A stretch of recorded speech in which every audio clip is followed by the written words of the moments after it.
जब धरती पर अन्याय अपनी हद पार कर चुका था, जब राजा अपनी शक्ति के नशे में इतने अंधे हो गए थे कि उन्हें धर्म और अधर्म का फर्क समझ नहीं आता था, तब एक सवाल उठता है, क्या कोई ऐसा हो सकता है जो इस पूरी व्यवस्था को चुनौती दे? और अगर वह कोई क्षत्रिय नहीं बल्कि एक ब्राह्मण हो तो क्या होगा? यही सवाल हमें ले जाता है एक ऐसी कहानी की ओर जो सिर्फ युद्ध की नहीं बल्कि एक इंसान के अंदर चल रहे संघर्ष की कहानी है, परशुराम की कहानी। यह कहानी शुरू होती है भृगु वंश से, एक ऐसा वंश जहां ज्ञान, तपस्या और अनुशासन खून में बहता था। इसी वंश में जन्म हुआ महर्षि जमदग्नि का, जो इतने कठोर थे कि उनके लिए धर्म का मतलब था नियम, और नियम के सामने कोई भावना नहीं टिक सकती थी। उनकी पत्नी रेणुका इसके बिल्कुल विपरीत थीं, पवित्रता, प्रेम और त्याग की प्रतिमूर्ति। उनका जीवन इतना शुद्ध था कि वे बिना किसी पात्र के नदी से जल लेकर आ सकती थीं। यह परिवार एक संतुलन था, कठोरता और करुणा का संतुलन, अनुशासन और प्रेम का संतुलन। और इसी संतुलन के बीच जन्म हुआ एक बालक का राम। लेकिन यह जन्म सामान्य नहीं था। जैसे ही वह पैदा हुआ, वातावरण में एक अजीब सी शांति छा गई, मानो प्रकृति खुद जानती हो कि यह बालक आगे चलकर कुछ बड़ा करने वाला है। राम बचपन से ही अलग थे। जहां उनके भाई खेलते और हंसते, वहीं राम अक्सर चुपचाप बैठे रहते, सोचते रहते। एक दिन जब उनके भाई आपस में लड़ रहे थे तो राम ने बस इतना कहा, जिसे अपनी शक्ति पर भरोसा होता है उसे साबित करने की जरूरत नहीं होती। इतनी छोटी उम्र में इतनी गहराई, यहीं से साफ हो जाता है कि यह बच्चा साधारण नहीं है। लेकिन उनके अंदर एक सवाल हमेशा रहता था, अगर मैं सही हूं तो क्या मेरे पास इतनी शक्ति है कि मैं गलत को रोक सकूं? यही सवाल उन्हें जंगलों की ओर ले गया, जहां उन्होंने भगवान शिव की कठोर तपस्या शुरू की। बारिश, धूप, ठंड, कुछ भी उन्हें हिला नहीं सका। अंत में शिव प्रकट हुए और उन्होंने पूछा, तुम शक्ति चाहते हो, लेकिन क्या तुम उसके परिणाम सह पाओगे? राम ने कोई जवाब नहीं दिया, क्योंकि शायद उनके पास जवाब था ही नहीं।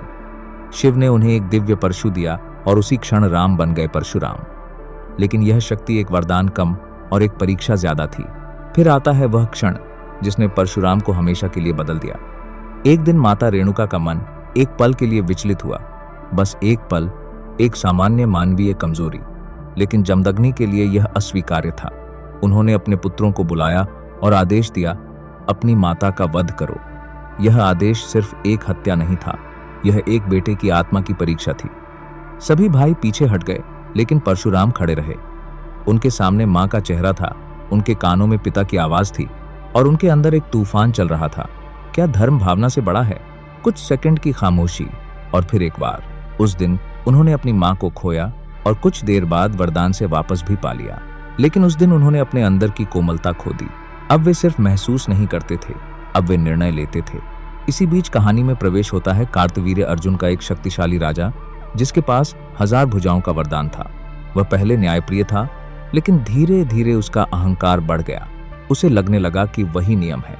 जब वह जमदग्नि के आश्रम पहुंचा और उसने देखा कि एक साधारण आश्रम में भी राजाओं जैसी सुविधा है, तो उसका ध्यान कामधेनु पर गया, वह दिव्य गाय जो हर इच्छा पूरी कर सकती थी। उसी पल उसके अंदर लालच जागा और उसने उसे बलपूर्वक छीन लिया।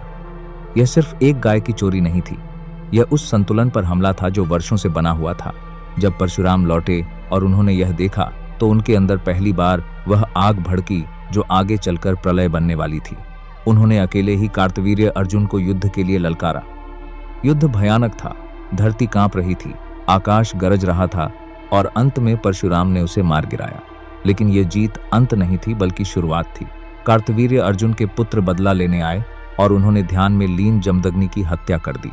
जब परशुराम लौटे और उन्होंने अपने पिता का शव देखा, उनकी मां का विलाप सुना, तो उस पल उनके अंदर कुछ टूट गया। यह सिर्फ क्रोध नहीं था, यह एक खालीपन था, और यही खालीपन सबसे खतरनाक होता है। उन्होंने परशु उठाया और प्रतिज्ञा ली, मैं 21 बार इस पृथ्वी को अधर्मियों से मुक्त करूंगा। इसके बाद जो हुआ वह इतिहास बन गया। उन्होंने एक एक करके उन सभी राजाओं का अंत किया जो अपनी शक्ति का दुरुपयोग कर रहे थे। हर युद्ध के साथ उनकी शक्ति बढ़ती गई, लेकिन उनके अंदर का इंसान कम होता गया।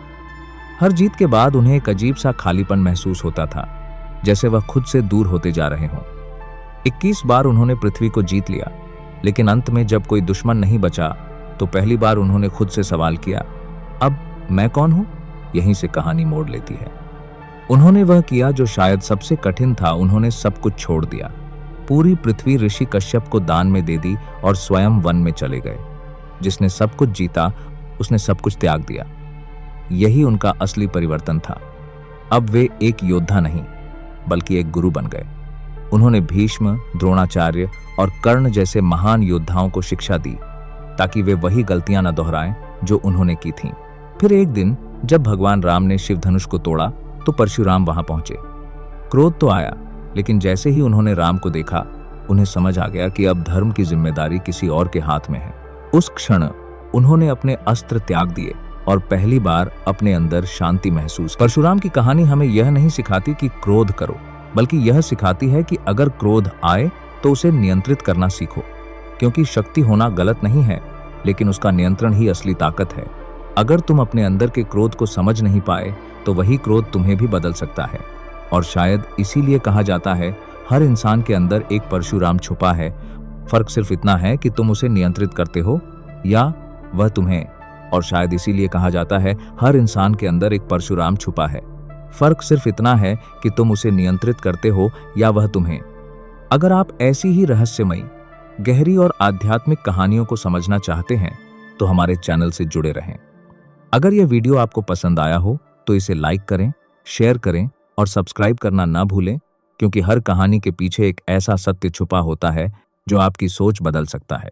जुड़े रहिए टेप ओ रिकॉर्ड के साथ।